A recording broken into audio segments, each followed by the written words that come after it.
खिलाया। ये बात सुनने में कड़वी थी, पर पूरी तरह सच थी। तीनों कमेटी मेंबर्स का चेहरा थोड़ा असहज हो गया, और मैं तो प्रिंस द्वारा खास तौर पर रिक्रूट किया एक टैलेंट था, वो मुझे आसानी से जाने भी नहीं दे सकते थे। मैंग शिंजी ने गंभीरता से पूछा, पॉइजन गुबो ने मुझे पहले कभी नहीं देखा, फिर उसका ऐसा क्या पर्सनल मैटर हो सकता है? पॉइजन गुबो ने सारी वजह दुगु यान पर डाल दी, बस इतना कहा कि उसके पास एक प्रॉब्लम है जिसे फिलहाल सिर्फ मैं सॉल्व कर सकता हूँ। डुगुयान ये सुनकर चेहरे पर कंफ्यूजन लिए रह गई। उसने तो दादा को सिर्फ फाइट की पूरी बात बताई थी, कभी नहीं कहा कि मैं कोई प्रॉब्लम सॉल्व कर सकता हूँ। फिर भी उसने वहीं के वहीं पर्दाफाश नहीं किया, सिर्फ बगल में खड़े होकर देखती रही। तीनों सोल डॉलर, चाहे कितनी भी कीमत चुकानी पड़े, मेरी सेफ्टी जरूर सुनिश्चित करें। मैंने पहले उनकी नेकनीति के लिए शुक्रिया कहा, फिर बताया कि चूंकि पॉइजन डॉलो का कोई बुरा इरादा नहीं है, मैं भी मदद करना चाहता हूँ। आखिरकार ये पूरा नाटक तो मैं और पॉइजन गुबो पहले से प्लान कर चुके थे। तीनों टीचर्स को उम्मीद नहीं थी कि मैं इतनी आसानी से हामी भर दूंगा। थोड़ी देर के लिए वो भी असमंजस में पड़ गए। पॉइजन गुबो ने ठंडे स्वर में उल्टा पूछा, क्या उन्हें अपने एक टाइटल डोलियो होने की जेन्युइनिटी पर भरोसा नहीं? तीनों टीचर्स ने भले साफ ना कहा हो, दिल में उन्हें बाहर के तमाम अफवाहों में पॉइजन गू बो का मूड स्विंग्स, सिर्फ मर्जी से चलने वाली छवि पर पूरा ट्रस्ट नहीं था। वो सबसे रिलायबल इंसान बिल्कुल नहीं लगता था। आखिरकार जी लिंग ने सजेस्ट किया कि पॉइजन गू बो मुझे ले जा सकते हैं, पर वापसी की एक डेडलाइन पक्की करनी होगी, ताकि तय समय के अंदर मैं एकेडमी बिना किसी नुकसान के पूरी तरह वापस आ सकूं। पॉइजन गुबो ने मना नहीं किया, कैजुअली डेडलाइन 7 दिन तय कर दी। जी लिंग को साफ लगा वो समय बहुत लंबा है, पर उससे पहले कि वो आगे बात कर पाती, पॉइजन गुबो पहले ही उठकर मुझे लेकर जाने लगा। दुगुयान ने जल्दी से दादा का हाथ पकड़ लिया, धीरे से पूछा, क्या वो मेरे साथ कुछ करेंगे? पॉइजन गुबो गुस्से और हंसी दोनों में बोल पड़ा, सीधे कहा, उसे पता है कि उसे मैं पसंद हूँ, वो मुझे बिल्कुल चोट नहीं पहुंचाएगा।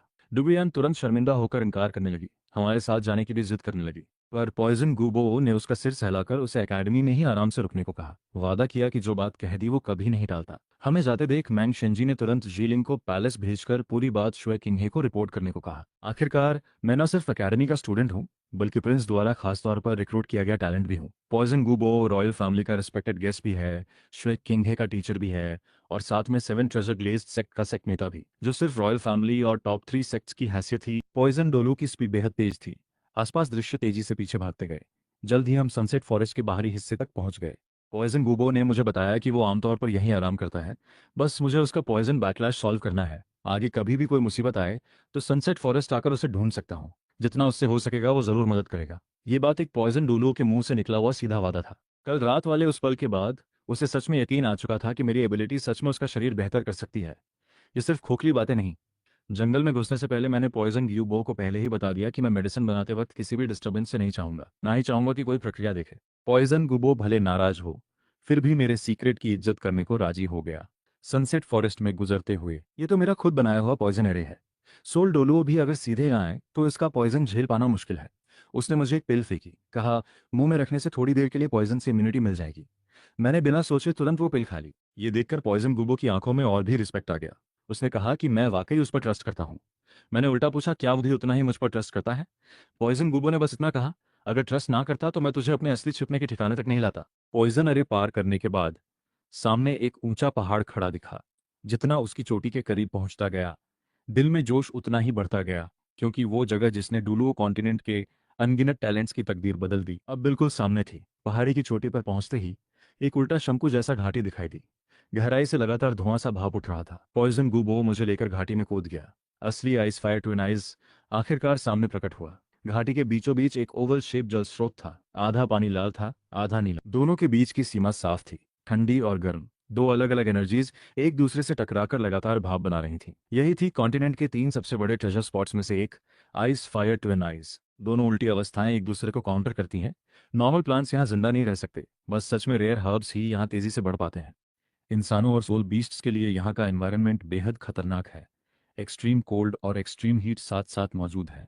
अगर बॉडी इस पानी को हल्का सा भी छू जाए तो दोनों एक्सट्रीम फोर्सेस झेलना मुश्किल हो सकता है। पॉइजन गुबो यहाँ लंबे वक्त तक रह पाता है, क्योंकि आइस फायर एनर्जी उसके पॉइजन को सही बैलेंस में रखती है। दूसरों के लिए ये जगह मौत का कुआं है, पर उसके लिए ये बैकलैश से बचने की नेचुरल सेफ जगह बन गई। उसने बताया, मैं जो चाहे लेकर जा सकता हूँ, पर मेडिसिनल सोर्स को उजाड़ ना करो, और खासकर बीच वाले जल स्रोत को कभी ना छू। खुद वो भी इसकी एक्सट्रीम कोल्ड हीट को लंबे वक्त तक झेल नहीं पाता। सारी सावधानियां बताने के बाद पॉइजन गुबो ने वाकई अपना वादा निभाया। सीधे घाटी छोड़कर पूरी मेडिसिनल सोर्स मेरे हवाले कर दी। उस रातें देखने के बाद मैंने आखिरकार सबसे इम्पोर्टेंट उन 2 फेरी ग्रासेस को ढूंढना शुरू किया। मुझे टांग सान जितनी मेडिसिन की जानकारी नहीं, पर ब्लू सिल्वर एम्परर की प्लांट्स के प्रति नेचुरल सेंस होने और साथ में कुछ ज़रूरी हर्ब्स की आकृति याद होने के कारण अलग अलग एट्रीब्यूट्स पहचानना ज़्यादा मुश्किल नहीं था। सबसे पहले मेरी नज़र पड़ी उस पानी की सीमा पर उगे एक गुलाबी बड़े फूल पर। उसकी कोई पत्तियां नहीं थी। फूल की पेटल्स बेहद चमकदार थीं। जो खुशबू निकलती थी वो आसपास के ज़्यादातर पॉइजन को दबा सकती थी। यही थी वो serine fragrance first grade herb. जब तक इसकी खुशबू फैली हो, ज़्यादातर पॉइजनस क्रीचर्स पास नहीं आ सकते, पर अगर पॉइजन पहले ही शरीर में घुस चुका हो तो ये उसे बस थोड़ा डिले या दबा सकती है। आसपास सुरक्षित होने का कंफर्म करने के बाद मैंने पहले से तैयार लोहे के 2 छोटे नाइव्स निकाले, ब्लू सिल्वर एम्परर रिलीज करके पहली soul skill flame spirit activate की, ताकि पत्तियों की हार्डनेस और एनर्जी रेजिस्टेंस स्ट्रांग हो जाए। 2 ब्लू सिल्वर एम्परर ने अपने अपने नाइफ को लपेटकर एक एक आइस स्प्रिंग और फायर स्प्रिंग की तरफ भेजा। मैंने अपनी मेंटल पावर, माना पावर और प्लांट सेंस पूरी तरह उस तरफ केंद्रित की। जल्द ही 2 बिल्कुल विपरीत टारगेट्स लॉक कर लिए। कोल्ड स्प्रिंग के पास एक अष्टकोणीय सफेद फूल उग रहा था, जिसके बीचों बीच के पोलन आइसी क्रिस्टल जैसे दिख रहे थे। पहले वाले नाइफ ने तेजी से जड़ काटी। तुरंत 8 कॉर्नर मिस्टिक आइस ग्रास गिर गई। हर्ब, एक ऐसा लाल चमकीला पौधा जिसकी शक्ल पत्ता गोभी जैसी थी, बेहद हैरान करने वाली गर्मी रिलीज कर रहा था। यही थी उस 8 कॉर्नर मिस्टिक आइस ग्रास की ऑपोजिट हर्ब, दुर्लभ इंटेंस फायर हर्ब। मैंने दूसरे नाइफ से उसकी जड़ काटी। तुरंत भयंकर गर्म औरा चारों तरफ फैल गई। ब्लू सिल्वर एम्परर की सतह तेजी से काली पड़ने लगी। चाहे कई ओरिजिन्स मिली हुई भी हों, फिर भी इन फेरी हर्ब्स की एक्सट्रीम पावर को सीधे झेलना मुश्किल था। मैंने तुरंत दोनों ब्लू सिल्वर एम्परर झटकाकर आइस फायर हर्ब्स को एक साथ अपने सामने फेंक दिया। फिर तुरंत डैमेज हो चुकी पत्तियों को काट दिया, ताकि कोल्ड पॉइजन और fire poison blue silver emperor के जरिए मुझ तक ना पहुंच जाए। जैसे ही दोनों हर्ब्स मेरे सामने आमने सामने आए, एक्सट्रीम कोल्ड और एक्सट्रीम हीट दोनों एक साथ शांत होने लगी, जो पहले पूरी तरह है। आखिरकार वो मौका मिला जब मैं दोनों हर्ब्स ले सकता था। मैंने बिना देर किए 8 कॉर्नर मिस्टीरियस आइस ग्रास और फियर्स फायर रेजिन बुक दोनों एक साथ मुंह में डाल दिए। देखने में ये जड़ी बूटियां सख्त लगती थीं, लेकिन मुंह में जाते ही पिघल गईं और 2 लिक्विड की धाराएं पेट में उतर गईं। और यही पल मेरा पूरा बॉडी आइस ब्लू और डीप रेड के बीच झूलने लगा। अंदर से एक साथ एक्सट्रीम कोल्ड और एक्सट्रीम हीट की लहरें उठने लगीं। दर्द उस वक्त से भी कई गुना ज्यादा था जब मैंने 1 lakh year soul bone absorb किया था। जब दोनों एनर्जीज आपस में क्लैश कर रही थीं, तब ब्लू सिल्वर ग्रास की लाइफ फोर्स अपने आप एक्टिवेट हो गई।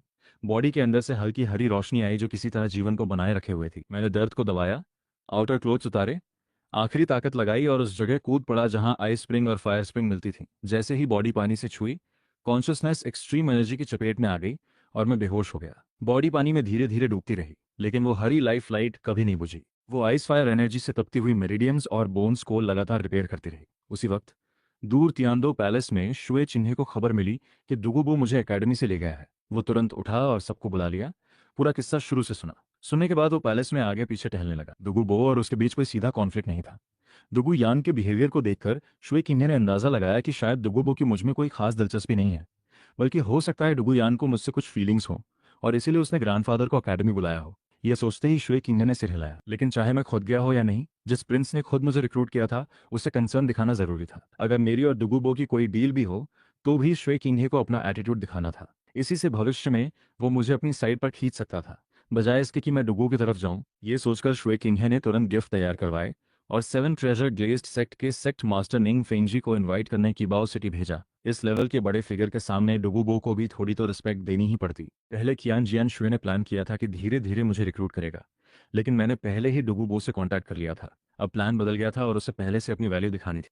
आइस फायर टू आइट स्प्रिंग में वक्त बीतता रहा। अगले दिन जब धूप उस वैली में पड़ी, मैंने आंखें खोली और बॉडी पहले से कहीं बेहतर स्टेट में थी। 8 कॉर्नर आइस ग्रास और फियर्स फायर रेजन ने डायरेक्टली सोल पावर नहीं बढ़ाई, लेकिन दोनों हर्ब्स की एनर्जी मेरी मेरिडियम्स, बोन्स और फ्लैश में पूरी तरह घुल गई थी। आइस फायर स्प्रिंग वाटर की वजह से ये एनर्जी लगातार बॉडी में एब्जॉर्ब हो रही थी। हर सांस के साथ मैं महसूस कर सकता था कि बॉडी स्ट्रॉन्गर होती जा रही है और फिजिकल लिमिट बढ़ती जा रही है। अब कोल्ड यिन स्प्रिंग मुझे नॉर्मल कूल वाटर जैसी लगती थी, और ब्लेजिंग यांग स्प्रिंग बस गुनगुन पानी जैसी। फायर अभी भी मूवमेंट को लिमिट कर सकती थी, लेकिन कोई सीरियस इंजरी या बर्न नहीं हो सकती थी।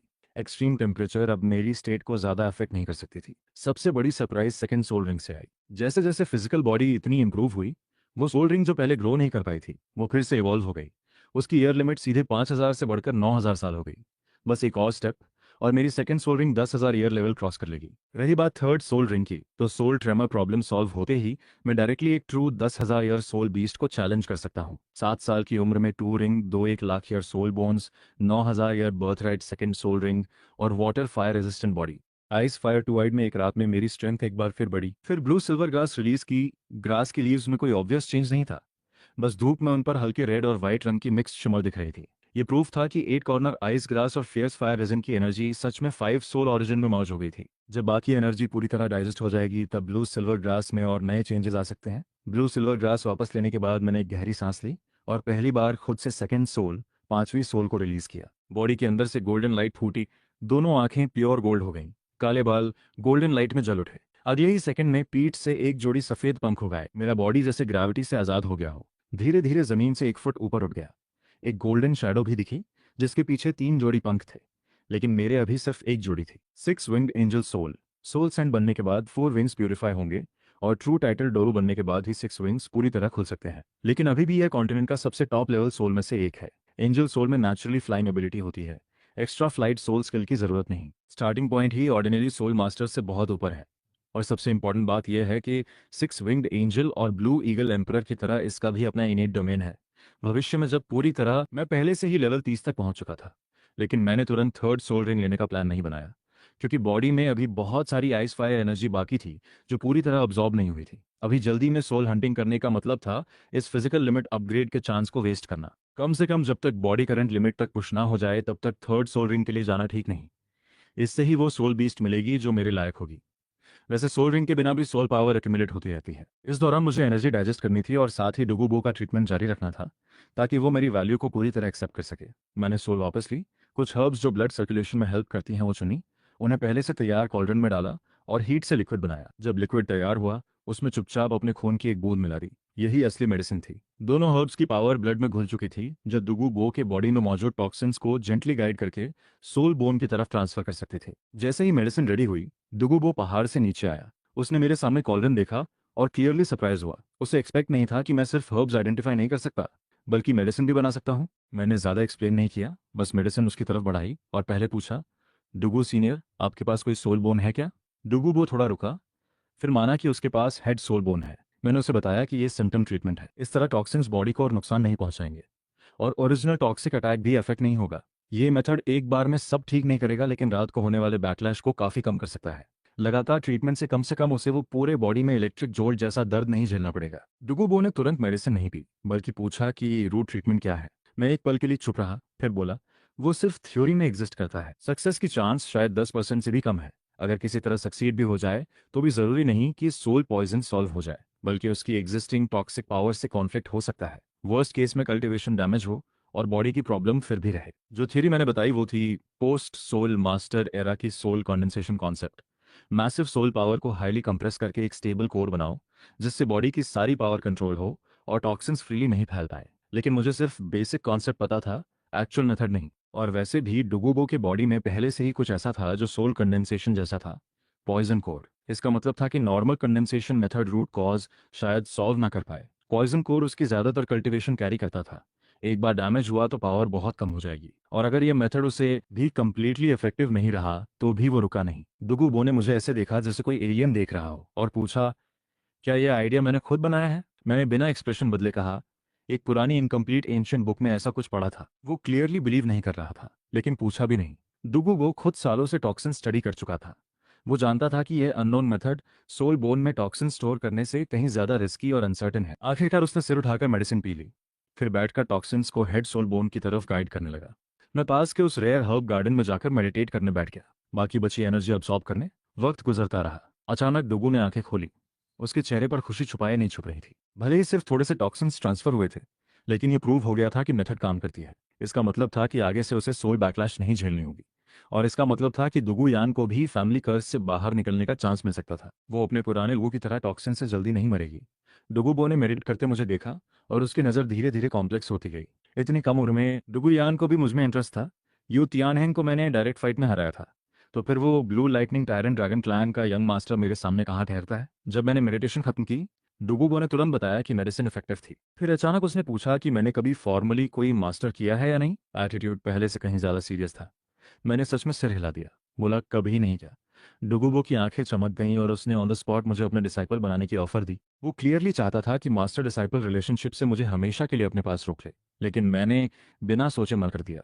डुगुबो की स्पेशलिटी टॉक्सिन्स थी और मुझे पॉइजन टेक्निक्स में कोई इंटरेस्ट नहीं था। ये पाथ मेरा नहीं था। मास्टर बनाने से दोनों अनकंफर्टेबल होते, इसलिए मैं मास्टर भी चूज करता हूँ। ये सुनकर वो थोड़ा सरप्राइज्ड हुआ। रिक्रूट फेल देखकर उसने एंगल बदला और पूछा, डुगू, यान कैसी लगती है मुझे? मैं तुरंत अलर्ट हो गया और डायरेक्टली पूछ लिया, आप अपनी ग्रैंडडॉटर को मुझसे मैच में करना चाहते हैं? डुगू ने बिना कोई शेम के हाँ कह दिया। उसके हिसाब से डुगू यान टैलेंट और लुक्स दोनों में ठीक थी। मेरे जैसे जीनियस के साथ तो परफेक्ट मैच था। मैं बस रिमाइंड करा सका कि मेरी उम्र अभी सिर्फ 7 साल के आसपास है। ऐसी बातें थोड़ी जल्दी है। डुगू ने कहा, शादी कहाँ हो रही है अभी? पहले थोड़ा टाइम साथ बिताओ, फीलिंग डेवलप होगी। मैंने पूछा कि क्या उसने डुगू यान की राय ली है, शायद उसका कोई और है या मुझ में इंटरेस्ट नहीं। जबरदस्ती करने से सबको तकलीफ होती है।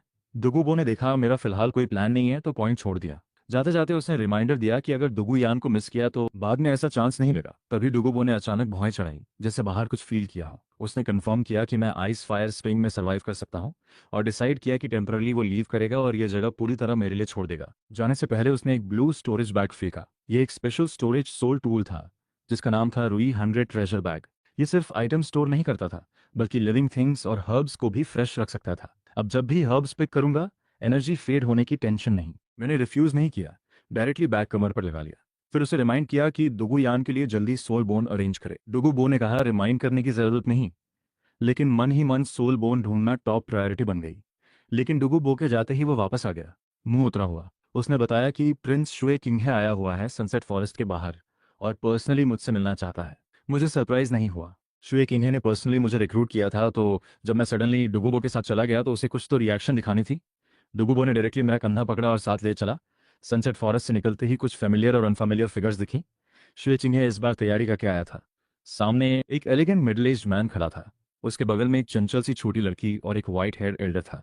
मुझे थोड़ा सरप्राइज हुआ कि दुगु यान और ये लिंगलिंग भी यहाँ थी। दुगु बो मुझे लेकर जैसे ही आया, सबकी नज़र एक साथ मेरी तरफ गई, जैसे देखना चाहते हो कि मैं ठीक हूँ या नहीं। ऊपर से देखने में मैं न सिर्फ बिल्कुल ठीक था, बल्कि एकेडमी छोड़ने से भी बेहतर स्टेट में था।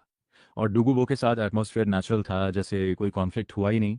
मैंने उन अनफेमिलियर लोगों को ना पहचानने का एक्ट किया और शुए किंगहे से पूछा कि ये कौन है। शुए किंगहे ने इंट्रोड्यूस किया कि वो एलिगेंट मिडल एज्ड मैन उनके टीचर हैं, सेवन ट्रेजर ग्लेज्ड सेक्ट के सेक्ट मास्टर निंग। और वो निंग फेंगजी की सबसे छोटी बेटी निंग रोंगरोंग थी। निंग फेंगजी पर्सनली आए थे और साथ में स्वॉर्ड डोलुओ गार्ड के रूप में था। इससे साफ था कि शुए किंगहे ने मुझे कितना सीरियसली लिया। लेकिन निंग रोंगरोंग यहाँ क्यों थी, ये मेरी समझ में नहीं आया। मैंने बारी बारी से सबको ग्रीट किया। शुए किंगहे ने डुगुबो से मेरी तरफ से माफी मांगी। कहा कि मैं छोटा हूँ, कभी कभी बात सीधी कह देता हूँ। डुगुओ ने नाक से हंसी उड़ाई। दूसरे उसे नहीं समझते, लेकिन वो पूरी रात मुझसे बात कर चुका था। वो स्ट्रेट फॉरवर्ड वाली बात मुझ पर बिल्कुल अप्लाई नहीं होती। फिर भी शुए किंगहे की कंसर्न जेन्युइन थी, इसलिए डुगुबो ने कुछ रिवील नहीं किया। बस कहा कि हमारे बीच कोई कॉन्फ्लिक्ट नहीं था, बस हर्ब्स और कल्टीवेशन के बारे में बात हो रही थी। मैंने भी कंफर्म कर दिया कि डुगुबो ने हेल्प की। फिर मैंने डायरेक्टली कह दिया कि मुझे सनसेट फॉरेस्ट में 1 साल के लिए प्रैक्टिस करनी है, एकेडमी से छुट्टी चाहिए। शुए किन्हे क्लियरली एक्सपेक्ट नहीं कर रही थी कि मैं डायरेक्टली 1 साल की बात करूंगा। उसने मेरी और डुगुबो की तरफ नजर दौड़ाई, लेकिन आखिरकार मेरे डिसीजन को रिस्पेक्ट किया और पर्सनली एकेडमी के फॉर्मेलिटीज हैंडल करने का प्रॉमिस किया। उसके लिए जबरदस्ती करने का मतलब था मुझे डुगो की तरफ धकेलना। इससे अच्छा था कि जेनरस बनो और ट्रस्टवर्दी श्वेतागी की इमेज बनाए रखो। निंग फेंगजी ने कहा, यह सब मिसअंडरस्टैंडिंग थी, और वार्मली मुझे सेवन ट्रेजर ग्लेज सेक्ट में विजिट करने का इन्वाइट दिया। मैंने पोलाइटली रिस्पॉन्ड किया कि जरूर आऊंगा। निंग फेंगजी ने निंग रोमरोंग से गुड बाय करवाया। छोटी लड़की ने बड़ी बड़ी आंखें झपकाकर क्यूट तरीके से हैंडवेव किया, जो मेरी याद में उस वाइल्ड लिटिल डेविल से बिल्कुल अलग थी। लेकिन कोई बात नहीं, सेवन ट्रेजर ग्लेज्ड सेक्ट में सब उसे स्पॉइल करते थे।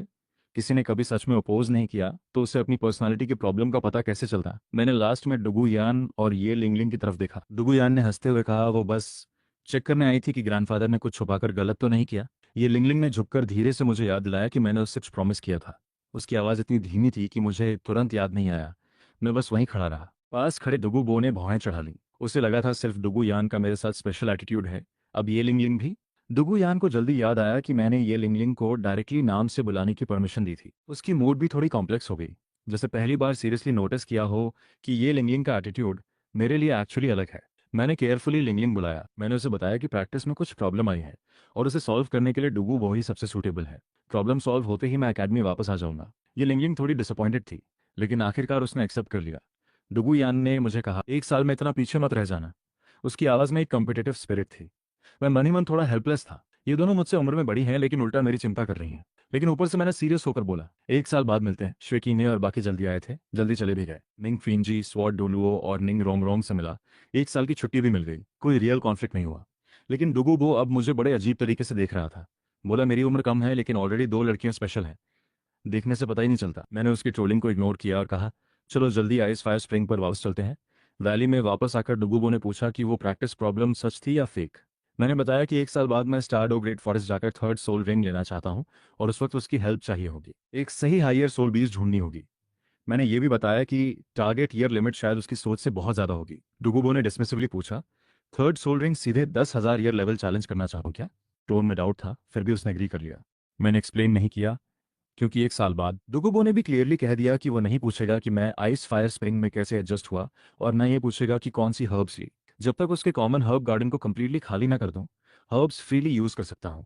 एक दूसरे को डिस्टर्ब ना करें, इसके लिए उसने डेली टाइमिंग फिक्स की। मैंने बिना सोचे सुबह का टाइम चूज किया। उस वक्त ईस्टर्न पर्पल ची ऑब्जॉर्ब होती है और साथ में ट्रीटमेंट मेडिसिन भी बनाई जा सकती है। आइस फायर स्प्रिंग वाली वैली की स्ट्रक्चर स्पेशल थी। स्टीम ऊपर उठकर माउंटेन टॉप पर डिसिपेट हो जाती थी, तो मेरे पर्पल ची आई प्रैक्टिस में कोई इंटरफेरेंस नहीं था। पर्पल एक्सट्रीम मैजिक प्यूपिल प्रैक्टिस के बाद मेडिसिन बनाना कन्वीनियंट था। दुगुबो ने डिसाइड किया कि वो दिन में बाहर जाएगा और दुगु यान के लिए सोल। मैंने स्पेसिफिकली पूछा कि वो रैंडमली किसी नॉन सोल मास्टर को हार्म तो नहीं करेगा। दुगुबो ने इरिटेटेड होकर पूछा, मैंने उसे क्या समझा है? सोल बोन ऐसे ही नहीं मिलती। ब्लाइंडली अटैक करना स्टूपिड है, वो पहले प्रॉपर चैनल से ढूंढेगा। सब अरेंज करके उसने अपनी रेस्ट केव का एक हिस्सा मुझे दे दिया। अंदर बेसिक लिविंग सेटअप था। कम से कम हर रात आइसफायर स्प्रिंग के पास सोना नहीं पड़ेगा। दुगुओं के जाने के बाद मैं वापस स्प्रिंग के पास आ गया। हर्ब्स ज्यादा हमेशा बेटर नहीं होती। थोड़े वक्त में बहुत ज्यादा खाओ तो एनर्जीज क्लैश करके बॉडी को नुकसान पहुंचा सकती हैं। इसलिए इस 1 साल का सबसे इंपॉर्टेंट गोल ये नहीं था कि सारी हर्ब्स खा लूं, बल्कि 8 कॉर्नर आइस ग्रास और फियर्स फायर रेजन की एनर्जी को पूरी तरह डाइजेस्ट करूं और बॉडी को करंट लिमिट तक पुश करूं। वंचुआन क्यूशुई लू जैसी हर्ब्स जो मेनली स्पिरिचुअल पावर और मोमेंटम बढ़ाती हैं, उन्हें पहले ले सकता हूं, लेकिन ज़ुइहो फीनिक्स कोई जैसे डोमिनेटिंग हर्ब्स अभी बिल्कुल नहीं ट्राई करने। आइस फायर स्प्रिंग एनर्जी के फ्यूजन को एक्सेलरेट कर सकती है, लेकिन ये इफेक्ट इनफाइनाइट नहीं चलता। लगभग 1 साल बाद यहाँ रहने का फायदा तेजी से कम होने लगेगा। इसीलिए मैंने सिर्फ 1 साल की छुट्टी ली। जब एनर्जी डाइजेस्ट हो जाए और थर्ड सोल रिंग मिल जाए तो बाहर वापस जाना होगा और नए अपॉर्चुनिटीज ढूंढते रहना होगा। अगले 1 साल में रोज सुबह पर्पल एक्सट्रीम मैजिक प्यूपिल प्रैक्टिस, फिर मेडिसिन बनाना, दिन में आइस फायर स्प्रिंग में बॉडी टेम्परिंग, रात को मेडिटेट करके सोल पावर एक्यूमुलेट करना। सिंपल लेकिन बेहद प्रोडक्टिव। डुगुबो भी ट्रीटमेंट के लिए आता रहा। मैं उस पर हर रोज मियाओ शो कॉन्ग एक बार यूज करता था, लेकिन टाइटल डोलियो लेवल बहुत ऊंची थी, इसलिए ज्यादातर कॉमन चीजें ही कॉपी होती थी। 1 साल बाद एक दिन सिस्टम ने फाइनली सक्सेस जज किया, लेकिन उसकी बॉडी से एक एल्केमी मैनुअल ही मिला। मुझे टॉक्सिन्स में जरा भी इंटरेस्ट नहीं था। कंटेंट देखकर रिवॉर्ड छोड़ दिया। उस दिन की मेडिसिन डुगुबो को दी और पूछा क्या ट्रीटमेंट जारी रखनी है। उसने सिर हिला दिया, बताया कि अब स्टेट काफी स्टेबल है।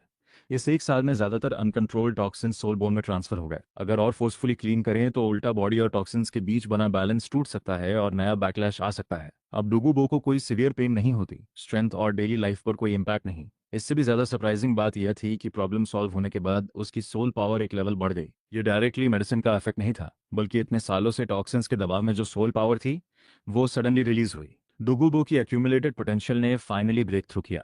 चूंकि उसका ट्रीटमेंट कंप्लीट हो गया था, डुगोबो ने खुद कहा, अब मेरी थर्ड सोल रिंग का टाइम है। उसने पूछा किस टाइप की सोल बीज चाहिए, क्या ऑलरेडी डिसाइड है? मैंने हाँ में सिर हिलाया। इस 1 साल में आइस फायर हर्ब्स की एनर्जी आधे से ज्यादा डाइजेस्ट हो चुकी थी। यू तियानहेंग से मिली 1,000 ईयर गोल्ड रेजिन भी पूरी तरह अब्सॉर्ब हो गई थी। गोल्ड रेजिन का ईयर लेवल ज्यादा नहीं था, सिंगल इफेक्ट ज्यादा ऑब्वियस नहीं था, लेकिन बर्थ राइट सोल रिंग के लिए कोई भी फिजिकल ग्रोथ मायने रखती है। धीरे धीरे 10,000 ईयर थ्रेशोल्ड की तरफ बढ़ती रहती है। 6 महीने पहले मैंने एक और हर्ब ली थी, वांगचुआन चूशुई लू। उसका पूरा बॉडी पर्पल था, बीच में 3 सफेद पत्तियां थीं, उनके सेंटर में ड्यू ड्रॉप जैसा ट्रांसपेरेंट वाटर बीट था। वांगचुआन चूशुई लू डायरेक्टली सोल पावर नहीं बढ़ाती, लेकिन स्पिरिचुअल पावर और मोमेंटम को बड़ी मात्रा में बूस्ट करती है। ऑर्डिनरी सोल मास्टर्स के लिए शायद डायरेक्ट इफेक्ट कम हो, लेकिन मेरे लिए ओरिजिनल कुछ साल लगते वो सेकंड बाउंड्री क्रॉस करने में। अब मैंने एक स्टेप में डायरेक्टली थर्ड बाउंड्री में एंट्री कर ली, गेजिंग रियल्म। गेजिंग रियल्म पहुंचने के बाद दुनिया की हर चीज मेरी नजर में और साफ हो गई। बारीक डस्ट, सोल पावर का फ्लो और दुश्मन की मूवमेंट्स में छुपे वीकनेसेस सब कैप्चर होने लगे। अब मेरी स्पिरिचुअल पावर, फिजिक, सोल और सोल बोन सब एक नए लेवल पर थे। अब बस एक रियल थर्ड सोल रिंग और इस 1 साल की कठिन प्रैक्टिस का पूरा रिजल्ट मिलेगा। मैंने डुगुबो की तरफ देखा और स्लोली अपना टारगेट बताया। मेरे सोल बीस टाइप और ईयर लिमिट सुनने के बाद उस एक्सपीरियंस डुगुडोलो के चेहरे की मुस्कान धीरे धीरे फ्रीज हो गई। Purple extreme magic pupil break करके गेजिंग रेल्म लेवल रीच करना, यह इस 1 साल की प्रैक्टिस का लास्ट पीस था। अब मुझे एक true 10,000 year third soul ring चाहिए जो सबको सोल रिंग लिमिट्स की नई डेफिनेशन दे। पर्पल एक्सट्रीम मैजिक प्यूपिल के 4 लेवल्स हैं, गेजिंग, माइक्रोस्कोपिक, रेस्ट्रिक्टिव और वासी। फर्स्ट लेवल सिर्फ स्ट्रेंथ को शॉर्पन करता है, डिटेल देखने देता है। सेकेंड लेवल ऑलरेडी ऐसी चीजें देख सकती है, लेकिन यहाँ से प्रैक्टिस स्पीड अचानक स्लो हो जाती है। नॉर्मल लोग अगला स्टेप क्रॉस करने में सालों लगाते हैं। वांग चुआन च्यूशुई लू ने वो स्ट्रगल सेव करा दी, मुझे माइक्रोस्कोपिक से directly third level restrictive realm में पहुंचा दिया। अब डिफरेंट एनर्जी एट्रीब्यूट्स और सटल चेंजेस मेरी नज़र से नहीं बचते। रही बात लास्ट वास्ट सी रेल्म की, वो सिर्फ आईसाइट नहीं है, वो फेंग हाउ डोलुओ की स्पिरिचुअल लेवल से कम्पीट करने वाला स्टेज है। वो अभी बहुत दूर है, लेकिन इम्पॉसिबल भी नहीं। डुगुबो ने मेरी बात सुनी। पहले वो सनसेट फॉरेस्ट में 1,000 ईयर सोल बीस्ट ढूंढना चाहता था, लेकिन मैंने मना किया। इस बार मुझे ऑर्डिनरी 1,000 ईयर नहीं, एक रियल 10,000 ईयर सोल बीस्ट चाहिए। 10,000 ईयर। डुगुबो ने कंफर्म किया कि मुझे पता है 10,000 ईयर सोल रिंग का सबसे खतरनाक पहलू क्या है। सिर्फ मैसिव एनर्जी नहीं,